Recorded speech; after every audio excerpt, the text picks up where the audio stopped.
pejgamberi i Zotit alayhi salatu wasalam na përcjell një hadith qudsi ku thot, i thot Allahu melekut të vdekjes, kur robit pra i vdes fëmia, thot, a ja morët shpirtin fëmijës së robit tim? I thot, po Allah. Thot, çfarë tha? Thot, hamadaka wastarja. Të falenderoj ty o Allah dhe tu dorëzua plotësisht. Pra tu dorëzua plotësisht ty në këtë veprim.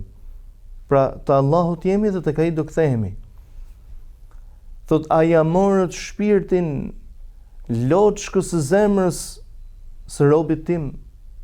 I thot, po Allah. Thot, vallë, çfarë tha?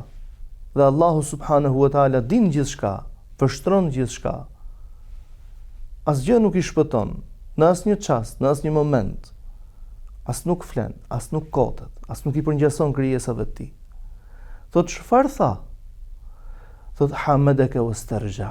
Të falenderoj, thot ty o Allah, dhe të dorëzua plotësisht ty. Thot, atëherë ndërtojini robit tim një shtëpi në xhennet dhe emërtojini atë shtëpia e falënderimit.